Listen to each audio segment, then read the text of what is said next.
Welcome to the reading of Turning 25 on my 52nd birthday. This is a story of my life right after my divorce as I grew into a new woman. Please comment any questions on the video below. I'll get back to them as soon as I can. And thank you so much. Please like and subscribe also. Thanks. Chapter 49 and 50. She flew to Seattle for training. She was a little concerned how this would progress. She could not tell anyone she was leaving, but at the same time she really wanted to say goodbye to some people. She felt like she was in a real pickle, but at the same time she knew this was the way it had to be. They really did not want everyone to know right yet. Her boss wanted to see where they were at and then do the announcement at a later time. Every day was pretty much the same. The days were full for sure. They went by incredibly fast. This was a good thing. While there was nothing negative happening, she just started to feel less and less a part of the team. This was a normal thing, but it was harder than she expected. She just wanted to get home, but she was starting to get somewhat anxious about her surgery as well, thinking that maybe she shouldn't do it. She flew home Thursday night. She made plans to meet with Rick on Friday for lunch. She was playing hooky from work. She drove to his house. She made it to his house and knocked on the door. He was waiting for her and asked her to get naked. Right there in the living room. They started kissing and it was actually really nice. She must have felt different to him because when they were kissing, he asked if she was okay. She just told him she was okay. She, however, was not okay. She was so happy to be with him, but she had that nagging feeling that she would not see him again. Where it came from, she had no idea. But that was how she felt. She just wanted to appreciate everything about this time. She wanted to feel his face when they kissed. She wanted to feel his body when they were close. She wanted so much, but they didn't have time. They had great sex. She felt her usual wonderful self as she did after having sex with him. They said their goodbyes. On her drive home, she really felt good about being with him, but she was really wondering, would they be together again? She had so much fun, but she knew he still had pictures, and she could get those pictures if she wanted. The next week, she was going to have her surgery, but knowing that her surgery was right around the corner, she was anxious and nervous. The not smoking was starting to stress her a little bit more and more. The idea of not having a job was beginning to stress her more and more also. This is where her life was going. This was okay. This was what was supposed to happen. Chapter 50. She arrived home and tried to prepare for her surgery.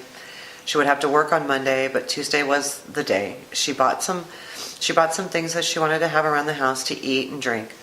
She got the living room ready so she would have everything close. Veronica's mom was going to stay with her during the day, Wednesday through Friday.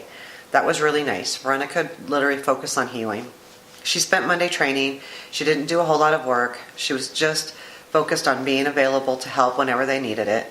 It was very difficult, and the next few weeks were going to be hard. The surgery went well. The surgeon published many of his surgeries on Snapchat. Veronica's was done on Snapchat. When she woke up, she was still a little uncomfortable. She texted a couple people letting them know that she was awake and well. She stayed the night at the surgery center, which worked out wonderfully. That way she had a couple of people helping her to get to the restroom and such. That was one thing that was really hard. She had 3 tubes draining fluid from her incision area. This made it just difficult to sleep and get around and move. She couldn't sleep on the tubes. It was all kind of strange. However, she was very glad she had paid the extra to spend the night. It made Veronica more comfortable. Veronica went through the Snapchat videos and screen captured some of the pictures so she could have them for later. She had to move through some of the videos. It was really hard watching the surgery. The surgery went great. He was very complimentary of her, saying that she did not have any fat. However, from losing so much weight that she had a lot of extra skin.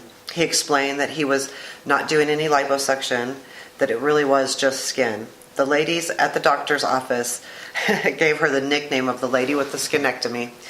Her daughter came and brought her home the following day, and the remainder of the week was quiet and healing. Veronica basically stayed on the couch. It's getting dark. Stayed on the couch, and her mother stayed with her, took care of her while she rested. The next few days were about rest. She was having a hard time remembering these days, which probably was a wonderful thing. She went back to work part-time, training the following week.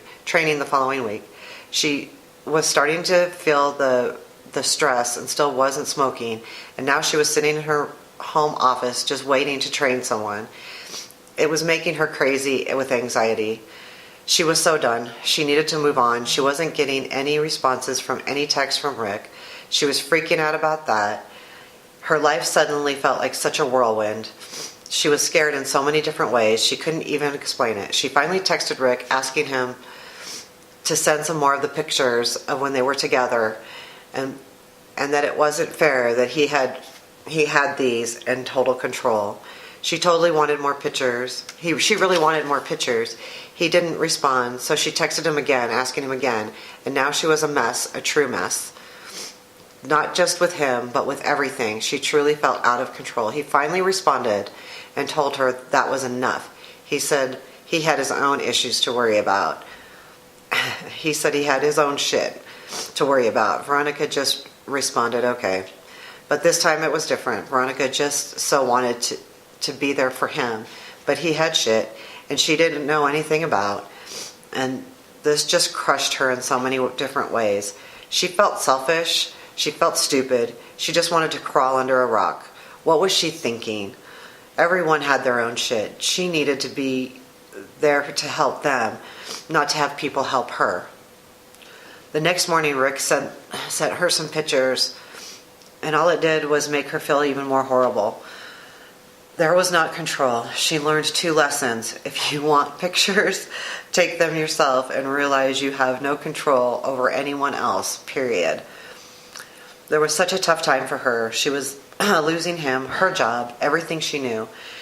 She was so depressed, she was seriously thinking about how to kill herself. She could just go away and stop being a burden to all the people around her. Thursday, a week and a half after her surgery, she started smoking again. Veronica could not handle this anymore. She had to. She just couldn't take the depression and the anxiety and the panic attacks. She couldn't do it anymore. Did that make her weak or strong? It didn't matter what the hell anyone thought. She needed to do this. She will figure it out later when she was healthy enough to start doing cardio and working out. As the next week progressed, she figured out that her stress was mostly work-related, waiting around, trying to be there for everyone, but knowing that she wanted to find a new job. She felt like she was just back to her, I'll do whatever it takes to make things work. Screw it if it adversely affects me. She was so tired of always putting herself last. No more, no more. The next week she began coloring and working on her book in between her training sessions. She couldn't do anything that she truly needed to focus on. However, she could work on things that just took her mind off of feeling used. Always the one that wanted to make sure everything was okay. Damn, she needed to start focusing on what she needed and wanted. Now, no more giving without receiving, or at least not from the employer. This was going to be a tough couple of more weeks. She literally only had 3 more full weeks. She would have to train, and in between, she just needed to focus on things that made her feel good, instead of allowing herself to feel anxious.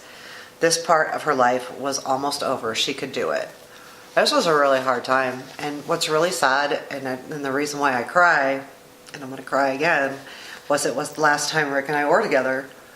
And I just had that feeling when we were kissing, and I just knew. Sad. I just knew. And I haven't seen him since. I'll explain at the end of the book that I've talked to him since, but yeah, it was really hard.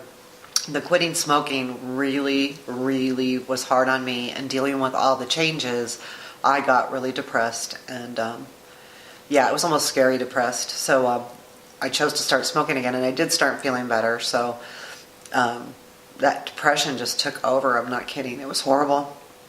And anyway, so yeah, that was a tough time with Rick, and it was weird. I really had that feeling, and looks like it was true. So that was chapter 49 and 50, and we just have one more chapter after this.